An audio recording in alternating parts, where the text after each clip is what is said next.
Hello everyone, welcome back to the Benchwarmers Podcast. Unfortunately this week my co-host Josh Sykes can't be joining me, but I am delighted to be joined by Kidderminster Harriers centre-back, Keith Lowe. Keith, how are you? I'm very well, thanks. How are you? Yes, I'm also great, thank you very much.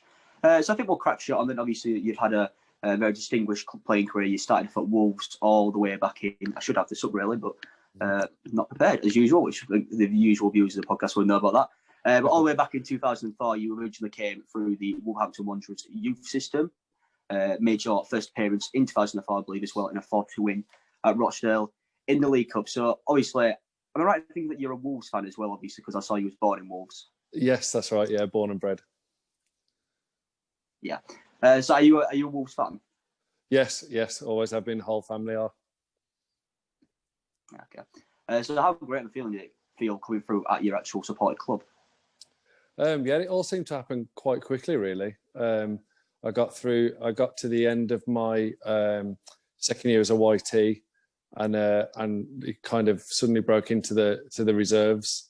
But you know, there was a few lads who I always saw as kind of ahead of me on the rung, kind of thing. You know, a couple of lads who were older than me. You know, we played for the reserves a lot longer, and then in my third year YTS, all of a sudden I got a phone call at home saying that I was going to be involved with the first team. So my first actual involvement with the first team was an away game at Newcastle. So that was definitely an eye-opener. Yeah. Obviously, we talked about it briefly before the podcast, but your first manager you worked under was Dave Jones, am I right in thinking? That's right, yeah. Yeah, Dave Jones. So obviously he was at the club quite a few years, I believe, before you actually came through. What was you like working under an experienced manager like Jones?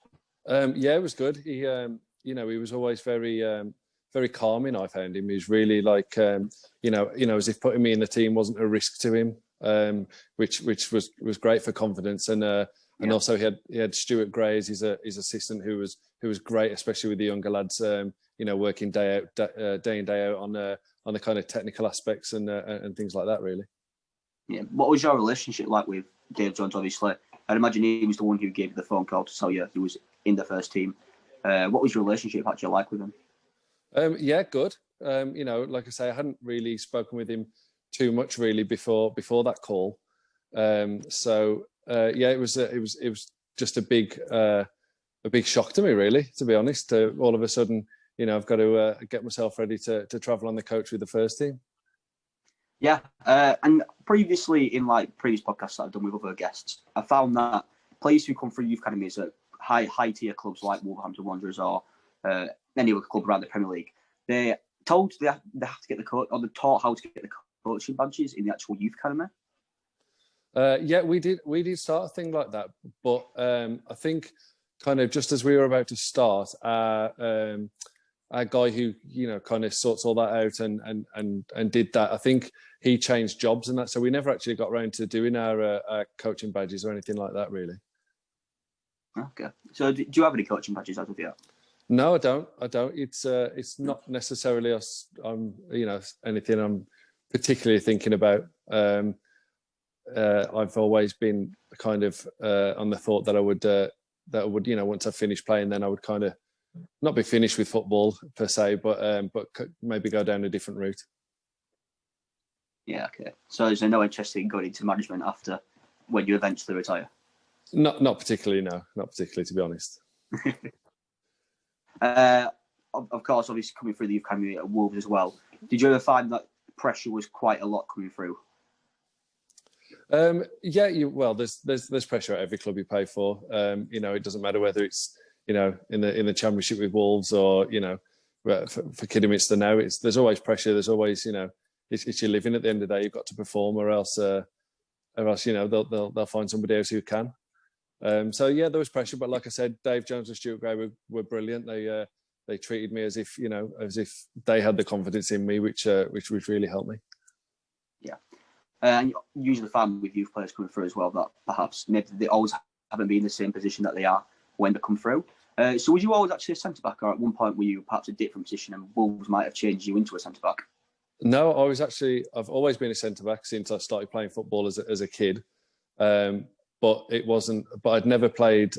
When I played in the first team at Wolves, I played right back, which I'd never done before. So so I was kind of learning on the job, really. Did you find it difficult, like, adapting to becoming a right back then? A little bit. Obviously, you know the position from, I'm a defender anyway. So first and foremost, I defended. Maybe got a little bit more of the ball than usual. But yeah, like I say, learnt on the job, and I had a lot of experience around to help me as well. Yeah. Obviously, leading on to your loan spells whilst at Wolves, your first loan spell came for Burnley. And you got your first goal in professional football, of course, in a 3-0 League Cup win over Barnsley at Turf Moor. How great a feeling was it to get your first goal? Yeah, it was. Again, it's just a shock. I didn't really know what to do. I didn't really savour the moment too well. I didn't celebrate. It was it all kind of happened really quick, and it's something nice to obviously look back on. Although I don't think there's any funny story. It's not actually been recorded. I think when they took the corner for my goal to come in, the cameraman was away from the camera or something like that, and they didn't actually see the goal, so I haven't actually got any footage of it. That's a strain. Yeah. So was it a header from a corner, I'm guessing? Yeah, just literally from about 2 yards out. I think it got flicked on at the near post, and luckily landed right on my head. I couldn't really miss. Typical sort of centre-back goal then. Yeah, definitely. So then, obviously, your loan spell at Burnley. Who was your actual manager whilst at Burnley? Because I couldn't find that anywhere. It was Steve Cottrell.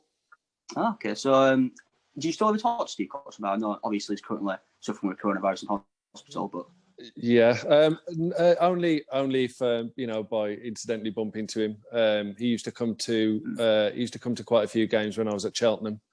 He's good friends with Mark Yates, who was the Cheltenham manager at the time. So we used to bump into every now and again, but hoping that he's recovering well. Yeah. Of course, and at the end of your Burnley spell, you were sent out on a 1-month loan to Queen's Park Rangers. Do you find as a player it's more difficult doing a 1-month loan compared to, like, say, a 6-month loan or a full season loan, because you don't really have as much time to get involved with the club? Yeah, well, especially at QPR, things went wrong after the first game. Really, we I think there's two of us went down there. Me and Leon Clark both went on loan at the same time. We made our debuts on the Saturday, and then came in for training on the Monday. And Ian Holloway had been put on gardening leave, so the reserve team manager took over, and basically told all of us who were on loan that we weren't going to play. We packed our bags and went back to Wolves, but unfortunately, because we were still on loan at QPR, technically we couldn't even play for the reserves for that month either. Oh wow. Was it just a 1-month loan then, or did it get eventually cancelled because of the new manager? No, we had to see out the month loan, just training. Went back to train with Wolves. We didn't train with QPR.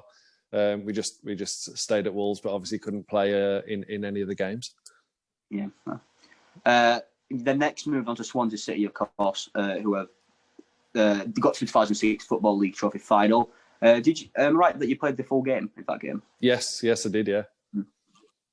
So how relieving was it to get your first trophy then in professional football?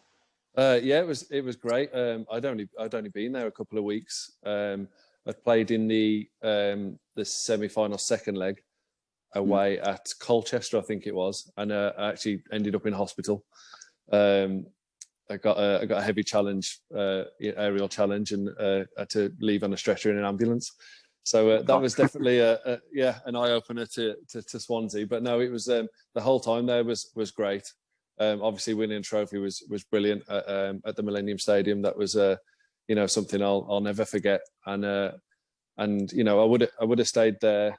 I had actually signed for the rest of the season at Swansea before getting recalled to Wolves. So it would have been nice to finish the season there, because I was just getting into the swing of things really. Yeah. Were you recalled because of your injury, or because Wolves wanted you in first team action? No, I came back from the injury fine, and then and just got recalled. And I think there was only 4 games left of that season for Wolves, and I managed to play in 3 of those. That was under Glenn Hoddle, so it wasn't too bad to be recalled. Yeah. You next moved on to Brighton, where I don't think you actually made an appearance. So what happened at Brighton? Basically, I signed a month loan, went down there, and just didn't make the team, didn't make it into the team. They had a player called Joel Lynch who went on to, who's still got gone on to have a good career, and he was just coming through the ranks there, and basically he kept me out of the team, to be honest. And so just spent the time down there, just kind of again learning the trade and trying to get in the team down there. Unfortunately, it didn't happen. You next had your first sort of loan spell with Cheltenham before obviously you go and join the club permanently. Did you know when you originally joined the loan that you've had a good feel around the club, like you'd maybe want to come back here and play again in the future? Not particularly. It's not something you necessarily think about while you're there, I suppose. I had every intention of going back and playing for Wolves again. Unfortunately, it didn't happen, and yet it seems it's a funny thing in football. Strange things happen all the time, and you do quite often, end up bumping into a lot of players, a lot of managers who you've worked with before, and I suppose if you go about your business and perform well, then then people will always look to sign you if you've done well for them before. Yeah. And then we'll sort of talk a bit more about Cheltenham later on when we get to that bit. But you next moved to Port Vale, where things unfortunately didn't go very well. You did make 31 appearances for the club, but you suffered relegation. Was this your first relegation in a professional career? It was. It was, like you say, it was a really tough season. We had a very good pre-season.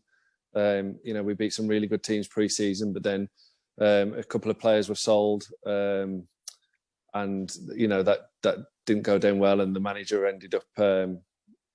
I don't know if he left or if he was sacked, but Martin Foyle left. Not long into the season, and then things didn't really settle from there, really, because things were chopping and changing, and if things are a bit in turmoil like that, then it's very difficult to get any kind of consistency, really. Yeah, in a changing room where you maybe have already faced relegation, or you can tell the club's not in a good position right now. How hard is it to actually get the spirits of the players up? I think it generally depends on who's in that dressing room, really. If you've got a good amount of experience and good characters in the dressing room, then it doesn't matter whether you're going through a good time or a bad time. Things stay the same. You have to keep your head screwed on, really, and whether you're winning or losing, just try and keep it at that level and try and perform the best you can. Yeah. Unfortunately, then you were released by Wolves. What was going through your head when originally released? Was you just looking for any potential option that you could go to, or were you perhaps keeping your options open for maybe like a higher club than you eventually ended up at? No, not necessarily. That was I've really struggled because basically I couldn't find any clubs who were looking to really recruit, despite it being pre-season and things like that. The country was in the recession, so nobody was really looking to spend any money. I spent a good few weeks on trial at Luton, but that was when they got their points deduction at the start of the season. So they were starting on -10. They'd had a big fine, and they just couldn't find the cash to offer me a contract. So it wasn't until I think it was 3 or 4 games into the season that I got a call from Mark Yates, who was the manager at Kidderminster at the time, and he said, would you be interested? And I obviously jumped at it. Yeah. So how does that deal actually come around then? Did you have an agent at the time who perhaps was just throwing your name out to managers around National League level, hoping someone would offer you a contract? I had an agent. Your name goes round on a circular, and if whoever comes back, and then you choose where you want to trial, really, out of the clubs that come back to you. So like I say, I'd been down at Luton. I'd trained a little bit with Kidderminster in that pre-season just to keep fit, because obviously, I actually knew Mark Yates as he was a coach and player at Burnley while I was there. So obviously there was a connection there already. So I had somewhere to go and train and keep fit, and then I would just go off and and trial at clubs who were willing to take and have a look at me. Yeah, and of course you made that step from being released by a Championship Premier League club. I don't know where Wolves were at the time, dropping down to the National League. Would you recommend to younger players nowadays that they perhaps take the same sort of jump, take the chances at a non-league club? Yeah, I would take any opportunity that's shown, really. Especially the way things are at the minute. If you can find a club and you can be playing, then that's an absolute bonus, because there's so many players, especially this season, who great players who haven't got a club, and are having to really roll the sleeves up and get a so-called proper job. A lot of people won't have that kind of won't have had to have done that before, and so yeah, if you can find a club and be playing week in, week out, then you're very lucky at the moment. Yeah, definitely. And you made 43 appearances that season. I think that's nearly every game there is in the National League, and scored 4 goals. So how, as a centre back, did you perhaps look to be scoring goals when going for corners, or were you maybe trying to just apply pressure to a defensive team? How do goals come around for a centre back playing in non-league? I think it's generally just set pieces. Every corner, I don't know if you've got somebody who can throw a long throw in or things like that. Yeah, you're just looking to get at the end of it, and So yeah, obviously you first and foremost you want to keep clean sheets, and that's always been my goal, really. But obviously if you can chip in with a few throughout the season, then it's a bonus. Yeah. In the same season, Kidderminster finished in 6th place, just 2 points, out of the playoff zone. How disappointing was that for you to not get into the playoffs? Because obviously that would be a big step up for Kidderminster to reach, potentially go into the Football League. Yeah, it was a big disappointment, really. I think we went into the last game obviously with a chance of being in the playoffs, but it wasn't to be. It was a long old season. I think we got into the 3rd round of the FA Cup that season. So at one point we were playing on a Saturday, Tuesday, Thursday, Saturday. We had a hell of a lot of games. So it was a long old season, but very, very disappointing to miss out in the end. Yeah, and you mentioned how many games you had, how much that must have had an effect on fitness. So with a manager like Mark Yates, how did he help you to stay fit and to be able to play all these games? Just to be very sensible with training, really. Obviously, if you're playing pretty much every other day, then there's not a lot of time to really train. It's mainly just getting your body ready for the next game. If that's recovery, ice baths, this, that, and the other, everything that they had at hand, really, they would use to the best we could, and just get their legs rested up and ready to go for the next one. Yeah, I feel bad for you trying to take ice baths. Unfortunately, you did have to leave him, I believe, due to budgetary reasons. Were you actually hoping to stay at the club, but unfortunately just couldn't afford you? Yeah, pretty much. I'd really enjoyed it. There was a great set of lads, and obviously we'd done so well, in the league, obviously just missing out, and then obviously did well in the FA Cup. So, I would have been more than happy to stay, but, it didn't work out like that. And it's just part and parcel of football, really. So again, you find yourself looking for somewhere else, really. Yeah, and how delighted were you to get a move up to League Two, one league above with Hereford United? It was great. I had worked with John Truick, who was the manager then. I'd worked with him at Wolves. He was the under-17s manager, I think, at the time.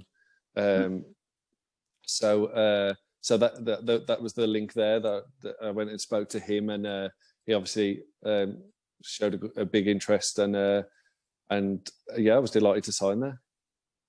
Yeah, and whilst at Hereford, you played with Mark Pugh. Obviously plays for, I believe, Shrewsbury now, but went to the Premier League, played with Bournemouth. Could you always tell when he was at Hereford with you that he had the potential to play in the Premier League? Yeah, definitely. He was our like kind of star man who could just go and win a game for us, really. He was head and shoulders above anybody else in that side, and you could tell from his the way he is, his professionalism, the way he does things. He was always first in, doing whatever he needed to get his body right and improve any way he could. So yeah, he was the one player who you could yeah, we could put your money on going to play at a lot higher level. Yeah. You also got to the semi-final of the Football League Trophy. Were you hoping to maybe go that one step further, not just obviously get a bit more silverware, but to do it with a different club? Because obviously, if you've done it in a loan spell with Swansea, you'll want to go to a club where you're permanently at and start winning trophies. Yeah, definitely. You don't just enter a competition for the sake of it. You especially when it gets down to the last few games, you really, your eyes really start to open up, and you believe you can win it. But yeah, it wasn't to be, and it was a kind of shining light for our season, because it was another tough season where we were kind of down the bottom of the league for a good while. So it was a tough one. Yeah, but then the move came back around for Cheltenham, where obviously you were returning to the club. How did this move actually come around? And when you first heard about it, was you really keen on returning to the club where you once played? I was more than keen on returning. Mark Yates had got a move to be the Cheltenham manager from Kidderminster. As soon as he heard that I'd been released, and straight away, we were on the phone and got it over the line, and I was delighted to sign there, and it was a fun time for 3.5 years I was there. Yeah, and obviously, like you mentioned, Mark Yates there. Again, you've worked with him quite a lot throughout your career. As a player, how good is it to keep coming back to a manager, or a manager who might come into a club and maybe want you to play for him? How much of a confidence boost is that, knowing who's running the club? It's good. It's nice to go. Well, it makes it easier to enter a club and to enter a changing room and things like that, where you already know people. They know what you're like. You know what they like. You know what they like. You know what they expect from you as a player as well. So it does make things a hell of a lot easier. Yeah, and in your first season with Cheltenham, you had Wes Thomas up front, who went on to get 18 goals in the league. As a defender, obviously, you've got to do your job at the back, but how reassuring is it to know that you've got a player up front like Thomas, who can just net for fun, and if you do your defensive job properly, he can do his attacking job properly? Yeah. Wes was really good, very quick, very sharp, good finisher. But then again, that in the 3.5 years I was there, we had a lot of very good strikers in that time. People who played at higher levels as well. People like Ben Burgess. We had Darryl Duffy. We always seemed to have one or two really good strikers in the whole time we were there. So it does make your job a hell of a lot easier as a defender if you've got someone up top who's gonna guarantee you a goal, really. Yeah, and in the next season you got 6th in the league, which is in the playoff zone. So what actually happened in those playoffs? And obviously, Cheltenham didn't get promoted, I believe. Yes, that season we lost in the final to Crewe. Okay. We got to Wembley, we got to the final, and Crewe a very good side. They actually had Nick Pearl. That was Nick Pearl's last game for Crewe before he signed for Man United. So he managed to ping one into the top corner, their first goal. And then he got his move to Man United. So it was a tough game and hard to take again after you work hard all that season, then just like that it's over. Yeah, and in the same season you played Tottenham as well in the, I think it was FA Cup or the League Cup. I believe it was the FA Cup, where you unfortunately lost to them. But obviously playing a Premier League side like Tottenham, how big of an event for that is a team like Cheltenham who were in League Two? Yeah, it was a great experience. Just watching the way that that calibre of player, what they do, how quickly they do things, and the quality they do things is, it's amazing, really. And obviously to play, to be at White Hart Lane and those facilities, again, is something you don't forget. Yeah, and one season on, then again you got to the playoffs with Cheltenham. What happened this season? How did it go this year? Yeah, this year we got knocked out in the semi-finals by Northampton. We lost. I think we lost the home leg, the second leg at home to Northampton, and that put us out. I don't think Northampton went on to get promoted. I'm not sure who got promoted that year. It seems so long ago now. Another good season getting into the playoffs. We just couldn't get across that line. Was that the year that Bradford got promoted? It could well have been. Could well have been that season. Yeah, I think it was. But also, at your time at Cheltenham, you got the Player of the Season. I'm sorry, I haven't got this written down what year that was, but as a player, obviously playing for a team like Cheltenham who have got a good stature and things like that, how big of an achievement for you personally was it to get Player of the Season, knowing that people around the club rate you as a player? Yeah, it's great. Especially when I suppose there's so many people who they can vote for, really, who people can vote for. So, yeah, to be the kind of chosen one out of 20 odd players is really nice, and yeah, it's something again you don't forget, and something I'm really grateful for. Yeah, but unfortunately, your time at Cheltenham did come to an end 1 year later. They finished 17th in the league. You only made 13 appearances. Seems like when you played, they did better in the league, so we could put it down to that for why the position wasn't as great. But did you kind of know that your time at the club was coming to an end when you stopped playing as many games for them?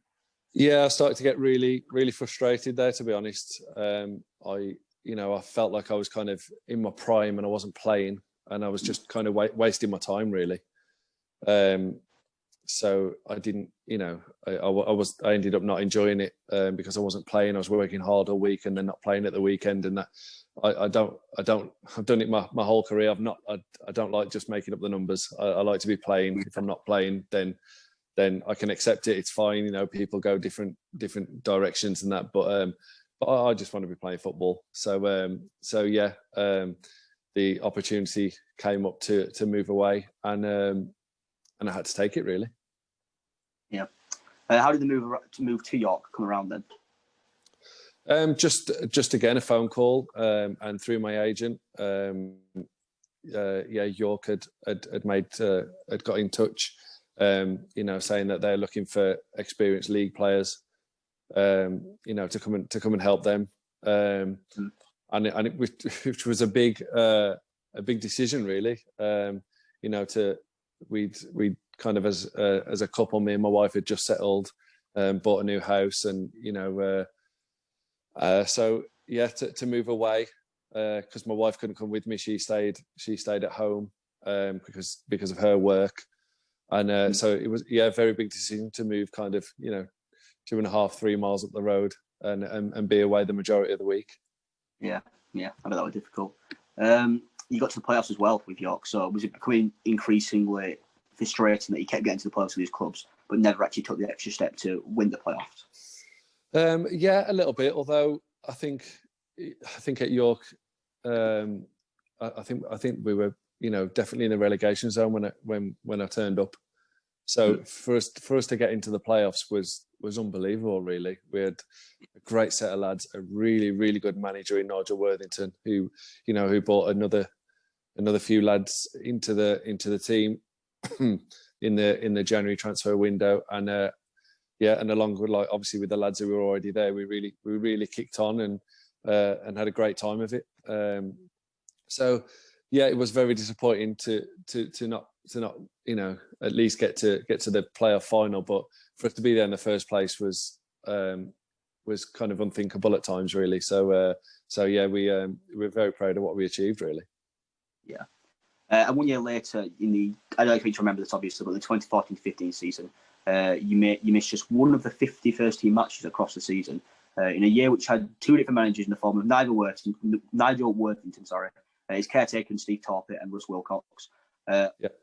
For a manager to leave and the new ones come in, and you to make as many appearances as you did to be a consistent leader throughout the entire season, how much of a boost is that to you to know that no matter which manager was at the club, both of them rated you? Yeah, of course. Things go up in the air when there's a new manager. You've got everybody kind of gets a clean slate, and everybody has to start again. So everybody kind of ups their game in training a little bit, because everybody, like I said, everybody's got a clean slate, and everybody can. Anybody could be in that starting 11 for the first few games. So it's very, very comforting to know that you've done enough, and a manager sees something in you and trusts you enough to put him in his starting 11. Yeah, and unfortunately, the next year, York did get relegated. It was a year where, again, you made less appearances, so it seems to be a running theme here where if you don't play, the team doesn't do well. So full credit to you.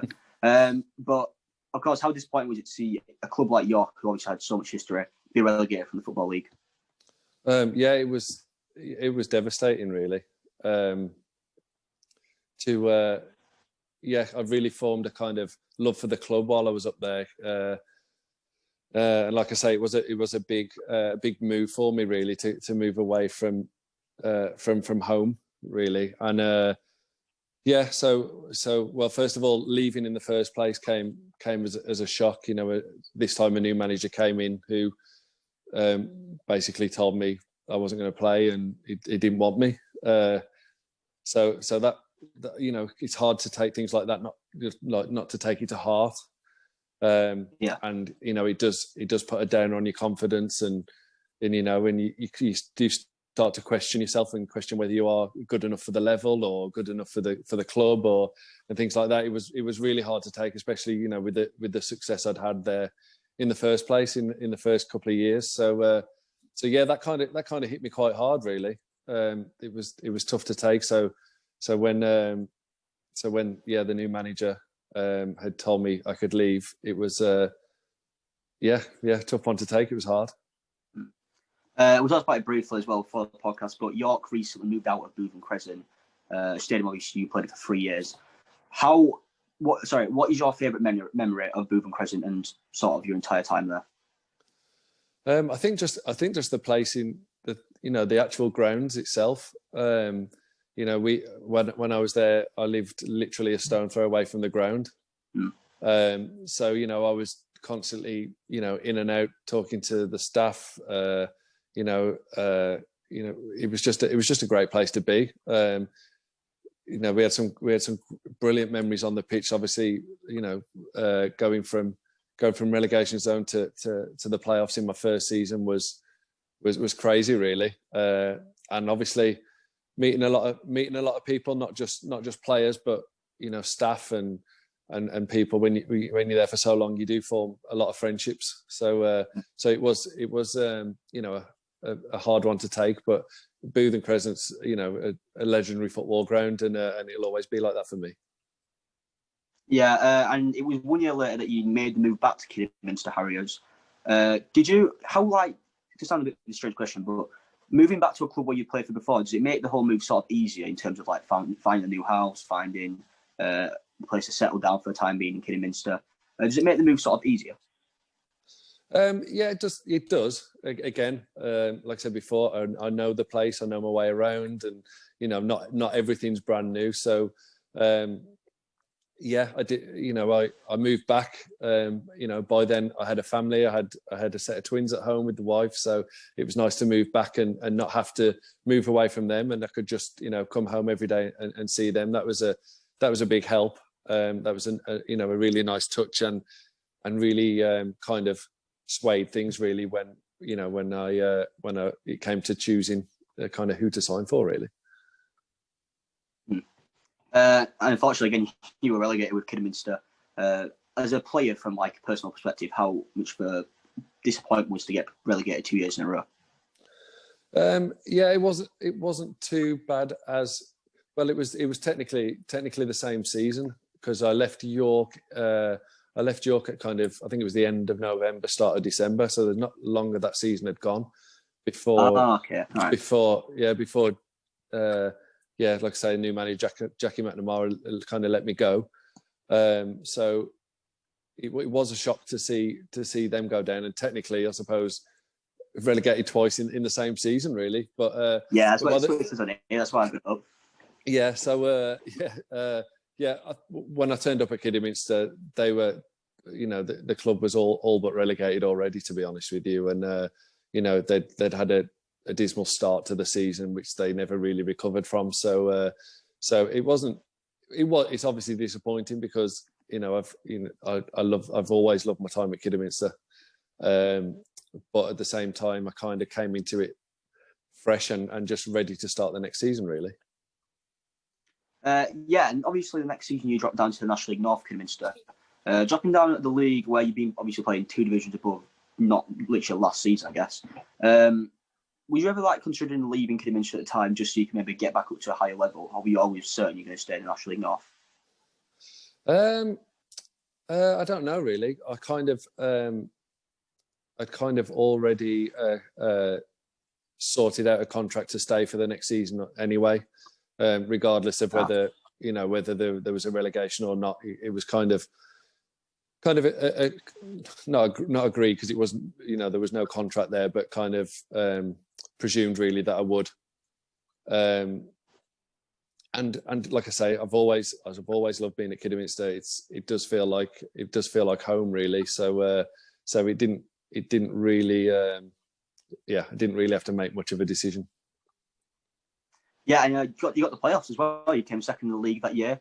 Obviously, Fylde eventually came out victorious. Yeah. How difficult was it coming up against? Obviously, not saying Kidderminster was second best throughout the season, but when you have as good a season as Kidderminster did, finishing second place, 82 points, that's an incredible season. How difficult is it to come up against a Fylde team who were just rampant towards the end in getting promoted? Yeah. Fylde were very good. We had some, really good games against them throughout that season, and we closed the gap on them really well at one point. But they had Danny Rowe at the time, who was banging, hundreds of goals in, as he does. So I think that's kind of what got them over the line, really, and a great strong team to back him up as well. Yeah, I was going to ask that actually next. As a Bradford City fan, we've just signed Danny Rowe, which is, in my opinion, a great transfer. But as a defender yourself, how difficult is it to come up against Danny Rowe, who I think scored 47 goals in that season, something like that, in 42 games? Yeah, something like that. How difficult is it to come up against him? He's difficult to play against, because he will find little pockets, and he gets his shots off so quickly, and his technique, the way he strikes a ball, is very, very good. I've seen him in games where he's hardly touched the ball, but he'll come away with 2-3 goals.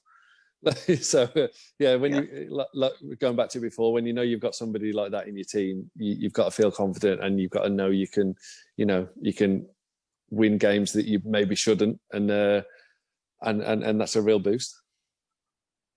And the transfer came through to Macclesfield Town, who unfortunately now not really a club. But how big of a jump was it from you for nearly getting promotion from the National League North back to the National League? Did you find the football was a bit more fast-paced, a high tempo, in terms of getting back to used to National League level football? Not particularly, but mainly because I think I'd played at that level and higher before. I kind of knew what it was about. I knew I was capable of it. So it didn't really daunt me, to go back and play at that level. It was a great opportunity to obviously go and play in a league above. Again, it was quite a shock to be, to leave Kidderminster, where I thought, I could have really, just kind of finished my career there, really, and been there the whole time, but wasn't to be. So and it worked out all for the best, really, because I had a really great time at Macclesfield. Well, yeah, I'd say that you got promoted in your first year there, absolutely ran the league. But I actually followed this league closely at the time, because I obviously like the BT Sport National League highlight show and things like that. Macclesfield never really expected to come out as champions throughout the season, never really expected to be real promotion contenders, I guess you could say. So as a club and sort of changing room like that, was there ever any even if we don't make this towards the end and don't win the title, we've done fantastic to get this position, or was it we have to get the title now, we've got this good of a position? I don't know. I don't think there was a particular point where we thought we could actually win the league. We were shorter odds to get relegated than promoted at the start of the season. The budget wasn't great. Our assistant manager Steve Watson left not long into the season. So John Askey did a lot of things by himself, really. But he was brilliant. We had a really, really talented, close-knit squad who, we all still speak to each other now. We've still got a WhatsApp group who, we're constantly talking to each other. And, it's I think that's what a promotion can do to people. It really, it works both ways. We're really tight-knit, and that brought success, and the success also made us closer as mates, really. So, it was a great season, and like I say, we went right to the end before we really believed that we could actually do it, I suppose. Yeah. How disappointed was you at the end of the season then when John Askey actually left the club? Things were all over the shop, to be honest, that pre-season, because he was it was up in the air for ages whether he was going to stay, whether he was going to leave, and things like that. And he deserved his move because he was brilliant. He was so so good. The training was brilliant. The way everything was organised was great, and obviously tactically got everything spot on. So he deserves everything that he got from that. And then it was a bit of a waiting game. Who was going to be the manager, what was going to happen again. So it is strange times, but I suppose you just it's out of your control, so you just get on with it, really. Yeah. And you actually worked again with Mark Yates at Macclesfield. So with this time you being at the club rather than him bringing you to the club, when he first came in, did you help him settle into Macclesfield? No, not particularly. He didn't really need that, I suppose. He was the manager. He settled right into the club, and things just didn't go very well, to be honest, from the off.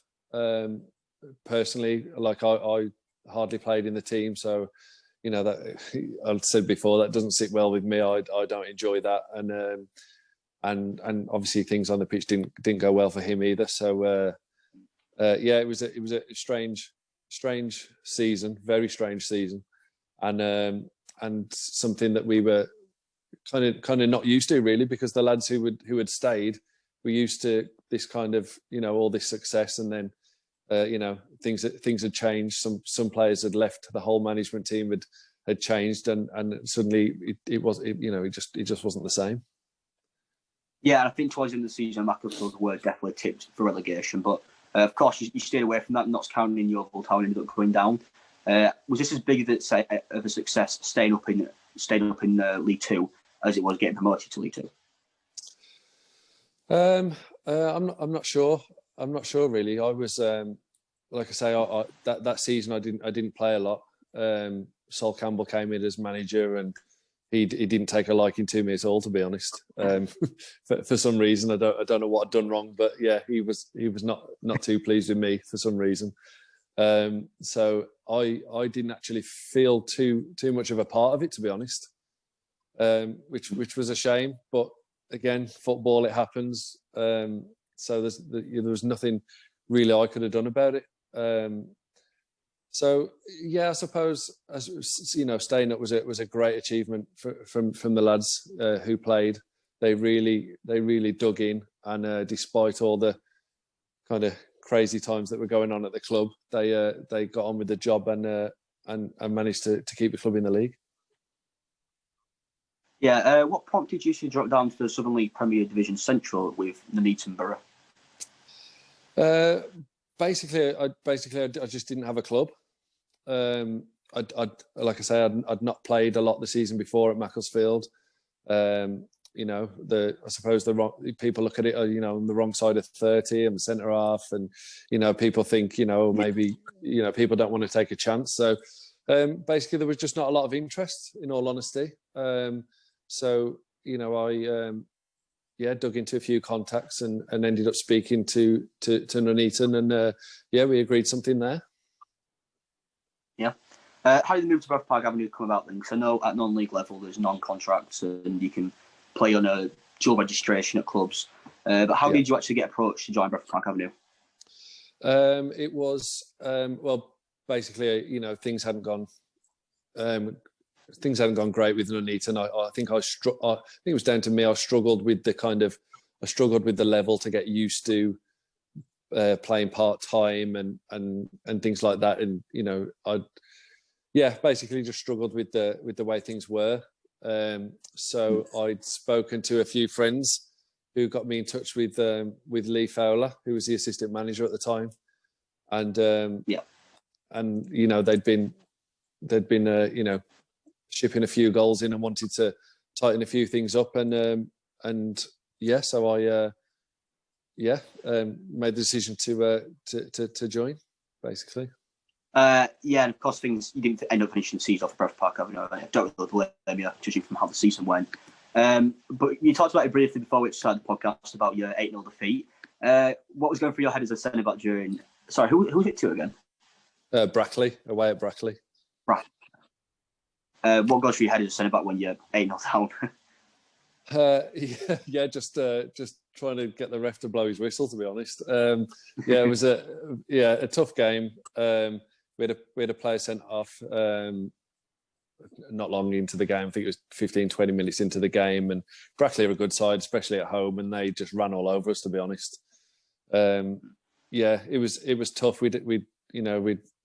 I think there was 3 or 4 of us making our debut. We had a lot of very young players, and I suppose there was just we hadn't kind of bedded together yet, really, and we hadn't got used to each other, and very, very tough game. Yeah, and obviously following that, you made a move back to Kidderminster for, I believe it was your third stint. Third one, yeah. But Kidderminster haven't really risen to the level that were once at when you originally joined in the National League. So when you first come to the club, you were a bit conscious in terms of whether maybe not the same club you remember from when you were originally there, like maybe they changed, like, if that makes sense. A little bit. You do. Yeah, I suppose it is in terms of it's obviously never going to be the same. You know, things have changed. There's different managers. There's different owners. You do worry that things aren't going to be the same. But again, I knew a few of the players already. There's still a few players at Kidderminster from when I left last time. The assistant manager at the time, Russ Penn, who's the manager now. I'm good friends with him. I lived with him when I played at York. Okay. So again, things like that make it so much easier to bed in. And I suppose, my age as well. I'm used to doing things like that now. It's kind of water off a duck's back. Meeting new people and getting to know everybody again. It's part and parcel of what's been my career, really, my life. It's the way things are. So things like that don't really daunt me anymore. It's just another day at the office, really. Yeah. Obviously, they're on the 33 games, that season due to the coronavirus pandemic. As a player playing in National League North, where perhaps the club's future wasn't really promised, obviously the financial problems happening in the National League North right now as well. Were you ever a bit worried in terms of how your career could go from here, obviously, with the season being stopped, with the future of the entire campaign being just upheld, if that makes sense, stopped? It's always worrying because it's your job and your wage at the end of the day. That I've got a family to support, and so has everybody. Everybody's got to support themselves and their families, through this really horrible time, really. I suppose for a footballer, I suppose it's constantly like that, because especially down in the lower leagues, you're on 1-year contracts and you don't know where your next year's money's coming from and things like that. It can be very hard, and it's something you never really get used to, and it is a constant worry, really. And I suppose it's the situation we're in again now. We've just been told there's going to be no football for 2 weeks, and who knows what's going to happen after that. And so you're training, or you're sitting at home, or you just, nobody knows what's going on. So it's tough, but I suppose the kind of decisions are not down to us. So we just kind of, I don't know, I suppose you can just crack on and do what you can, really. Yeah. How did you deal with the whole lockdown then in terms of staying fit? Just working at home as much as I could. Keeping my little gym set up at home and trying to stay fit and going on road runs and running after the 3 kids, I suppose, keeping me fit. Yeah.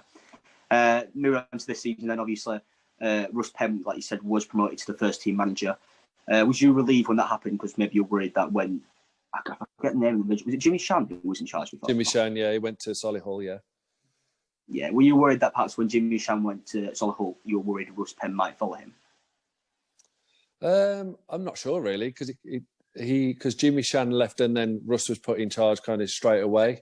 And to be honest, I didn't really have I would have been worried had Russ left because I know how good a manager he is and will be, I suppose.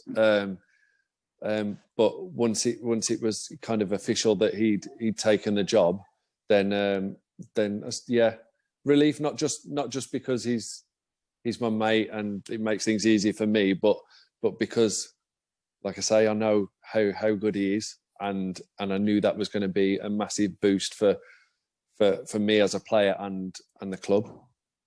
Yeah. Continuing on this season, and obviously we don't know yet if it's going to be just null and void or what's going to happen. But are you confident that, say, the season does get back underway after this 2 weeks break, Kidderminster can force a title charge? Obviously, Gloucester, they're a bit far ahead right now, but lost the manager, lost a few players. Are you confident Kidderminster can maybe push them right to the very end? Yeah, I'm quietly confident that we can really achieve something. We started off the season really well. We've had a slight slowdown in results, I suppose, but the performances have been on the whole very good. We've got some really, really talented players in our team who can cause anybody any problems, really, any amount of problems. So we won't be afraid to play anybody. We know we can go toe to toe with the best the league has to offer. So as long as we conduct ourselves right and treat every game the same, then there's no reason why we can't, like I say, achieve something. Yeah, and obviously you've been there, you've done it all. You've played Championship, League Two, National League North. You've basically played in several leagues. Is there any player currently right now in the Kidderminster squad that you feel could go on to play in the EFL? We've got a few, I would say, to be honest. We've got players who have been there and done it as well. We've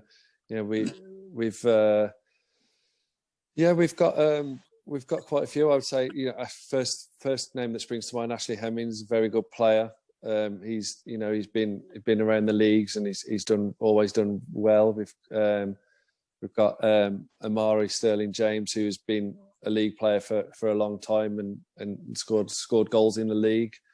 To be honest, I wouldn't say there were any kind of standout players who.